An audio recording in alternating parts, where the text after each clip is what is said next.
নুরুল হক নূরকে কারাগারে পাঠিয়েছে আদালত। আন্দালিব রহমান প্রার্থীর 5 দিনের রিমান্ড মঞ্জুর করে। হ্যাঁ, আমাকে গালি দিচ্ছে, দেশের বিরুদ্ধে। উচিত ছিল আওয়ামী লীগ থেকে 10টা ভালো রাজনীতিবিদ যে তারা চায় এই সরকারকে বিপদে ফেলতে। এটা আন্দালিব রহমান প্রার্থী ঈদের সময়। আপনি এখনো প্রধানমন্ত্রী আছেন, আপনি চ্যালেঞ্জ গ্রহণ করেন। 5 দিনের রিমান্ড চলছে বিপি নূর ও ব্যারিস্টার আন্দালিব রহমান প্রার্থীর। তাদের কিন্তু রিমান্ডে বেহাল অবস্থা হয়েছে। দর্শক শ্রোতা, তাদেরকে এতটাই মারা হয়েছে, তারা কিন্তু ভিডিওর মাধ্যমে এসে কান্না করে করে বলে। গাইস, আপনারা দেখলে অবাক হয়ে যাবেন তাদের শেষ অবস্থা কি হয়েছে রিমান্ডের মাধ্যমে। গাইস, এই নিয়ে কিন্তু বিপি নূর একটা বক্তব্য দেয় এবং এর আগে কিন্তু আন্দালিব রহমান প্রার্থীও একটা বক্তব্য দিয়ে গিয়েছিল। এই কোটা আন্দোলনকে নিয়ে দুইজনে কিন্তু কথা বলেছিল এবং তারপরে কিন্তু একটা বিষয়ে তাদের উপর একটা মামলা হয় এবং তারা কিন্তু জেলখানায় যায়। দর্শক শ্রোতা, তারা কিন্তু রিমান্ড অবস্থায় রয়েছে এবং তাদের বর্তমান অবস্থা কি এবং তারা কি বলছে সবকিছু কিন্তু এই ভিডিওতে স্পষ্ট দেখাবো। তাই ভিডিওটা ধৈর্য সহকারে আপনারা সম্পূর্ণ দেখবেন এবং তারপর আপনার মতামত করবেন। এর আগে আপনারা বিপি নূর ও ব্যারিস্টার প্রার্থীকে নিয়ে কেউ বাজে মন্তব্য করবেন না। এটা আন্দালিব রহমান প্রার্থী ঈদের সময় আমার মেয়ের চিকিৎসার জন্য দেশে, আমার মেয়ে অসুস্থ, সেইটা ওরা ঈদের সময় সেটা বানাইছে যে আন্দোলনের কারণ না, এটা পার্থ ভিতরে আছে। পার্থকে জিজ্ঞেস করবেন বিপি চোরের মতো ঝুলাইয়া পাও বাইরা ফুটবলের মতো রাজনীতি করা তো অপরাধ। তাদের ক্ষতি হলো আর যারা হয়তো তাদেরকে আমি দেখিয়ে গেলাম। আমি এটুকু বলতে পারি যে আমরা চিকিৎসার জন্য যা যা প্রয়োজন। আমাদেরকে রিমান্ডে নিলে ব্যাপক কষ্ট, ঝুলাইয়া গরু ছাগলের মতো ঝুলাইয়া কারেন্টের শক দেয় এবং সিনিয়র জুনিয়র নাই, গরুর মতো হাত পাও বাইন্ডে পিটাইতেছে। বারবার রিমান্ডে নিলে আরো টর্চার করবে। আপনারা আইনগতভাবে বলেন রিমান্ডে নিলে যে তাদের সাথে বসে জিনিসটা ঠিক করার, যে আওয়ামী লীগ ওটা মেনে নিতে চাচ্ছে না, যে আওয়ামী লীগের আনপপুলারিটি বা ডিসিশনের বিরুদ্ধে এরকমভাবে সাধারণ ছেলেমেয়েরা নেমে যাবে, এই জন্য আসলে চক্ষু লজ্জা বা লোক দেখানোর জন্য এসব কথা বলছে।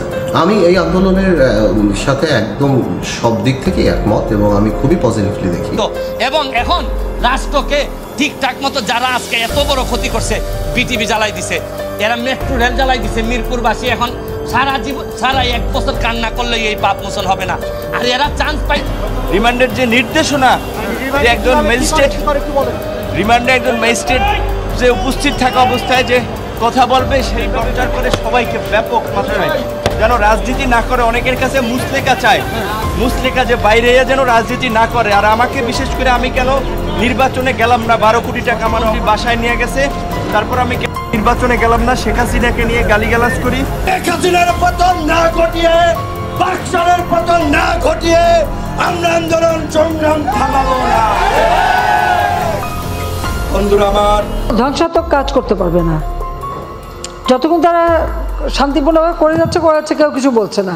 কিন্তু এর বাইরে যখন কিছু করবে, পুলিশের গায়ে হাত দেওয়া বা পুলিশের গাড়ি ভাঙা বা এভাবে আক্রমণ, এগুলি যদি করতে যায় তাহলে তখন তো আইন তার আপন গতিতে চলবে।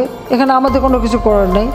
কোটা আন্দোলন বক্তব্য দেয় সরকার কিনে, এই কারণে আমাকে যারা ছাত্রলীগপন্থী অফিসার তারা ইচ্ছা মতো ফুটবলের মতো, আমি একটা ফুটবল ডিবি কার্যালয়, আমি একটা ফুটবল, এইটুকু আপনাদেরকে বলি। এখনো যদি আমার এই যে দাগ এখনো এই শুকায় নাই, এই এখনো শুকায় নাই। আপনারা একটু এইটা তো বলেন অন্তত রিমান্ডে যে দেশবাসীদের কি বলতেন। আমরা এই সরকারের পতন ছাড়া আমাদের বাঁচার এবং জাতির মুক্তির পথ নাই। সরকার পতন না হওয়া পর্যন্ত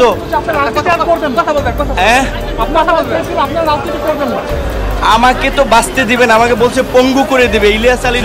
তাদের সাথে বসে জিনিসটা ঠিক করার, এই সব কিছুই যদি আদালতের বারান্দা দিয়ে জাজ সাহেবের কলমের খোঁচা বা নির্বাহী বিভাগের কোনো একটা কমিশনের কলমের খোঁচা দিয়ে লক্ষ লক্ষ ছেলেপেলের ভবিষ্যৎ ঠিক হবে, এটা কিন্তু ওদের সাথে পলিটিশিয়ানের যেমন ইন্টিগ্রিটি, যে কানেক্টিভিটি থাকে, সেই কানেক্টিভিটি থাকে না, বৈশিষ্ট্য হতে পারে না। আজকে বিরোধী দল যারা আন্দোলন করছে, আমরা বলছি, আমরা যে বিএনপির সাথে আন্দোলন করছি, আমাদের আজকে ঢাকা বিশ্ববিদ্যালয়ের ছাত্র বিনিয়ামিন মিথ্যা মামলা একের পর এক 5টা মামলা দিয়েছে, তিনি যেন জামিনে বের না হতে পারেন। মশিউরকে 2টো মামলা দিয়েছে। গোপালগঞ্জে ইন্টারমিডিয়েট পড়ুয়া শিক্ষার্থী আন্ডার এজ, তাকে মামলা দিয়েছে। খুলনাতে মামলা দিয়েছে। বগুড়ায় 8জনকে বয়োবৃদ্ধ লোক সহ আওয়ামী লীগের লোকেরা কার্যালয় ভাঙচুর করেছে, সেইটা দিয়ে মামলা দিয়ে আমাদের নেতাকর্মীদের গাঁটকালো। এই যে ত্যাগ স্বীকার করছি, রক্ত ঝরাচ্ছি, বিএনপিকে ক্ষমতা আনার জন্য আমরা ত্যাগ স্বীকার করছি, রক্ত ঝরাচ্ছি না।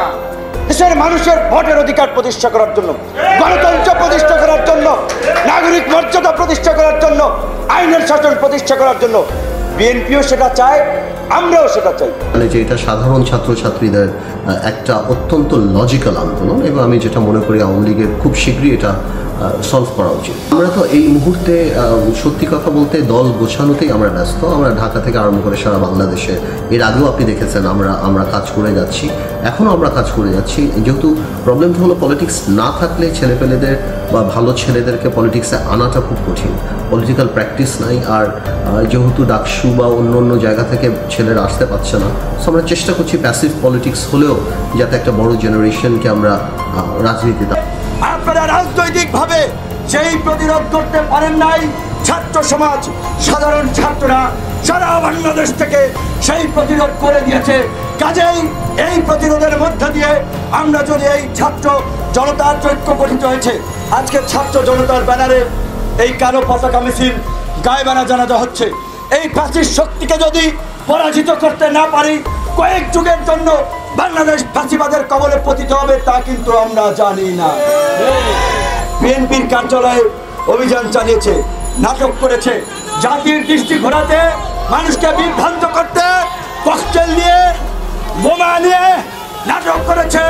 বিএনপি সহ সমস্ত রাজনৈতিক দলের নেতা কর্মীদেরকে বলবো, আমাদের এই মুক্তিযোদ্ধাদের উপস্থিতিতে অনেক আগেই আমাদের মুক্তিযোদ্ধারা বলেছে, বাংলাদেশে বর্তমান এই সরকার যেভাবে দেশকে একটা চরম বিপর্যয়ের দিকে নিয়ে গেছে, স্বাধীনতা সার্বভৌমত্বকে হুমকির মুখে ফেলেছে, সারা দেশে আজকে পুলিশ প্রশাসন, সামরিক বাহিনী, আইন আদালত, কোথাও কোনো চেইন অফ কমান্ড নাই, শৃঙ্খলা নাই, সর্বত্র নৈরাজ্য। কাজেই এখন আমাদের প্রয়োজন দ্বিতীয় মুক্তির সংগ্রাম। এই মানুষকে অনুরোধ করব যে আমাদের না শুধু দেশকে মুক্ত করার জন্য, আমাদেরকে সেভ করার জন্য গণ আন্দোলনের বিকল্প নাই। এই 400-500 মানুষ হত্যা করেও যদি এই সরকার টিকে যায়,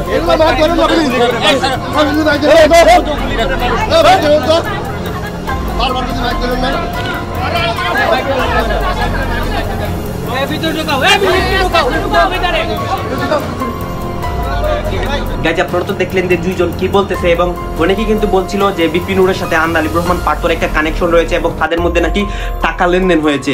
এগুলো অনেক কিন্তু সামাজিক যোগাযোগ মাধ্যমে কথা উঠেছিল।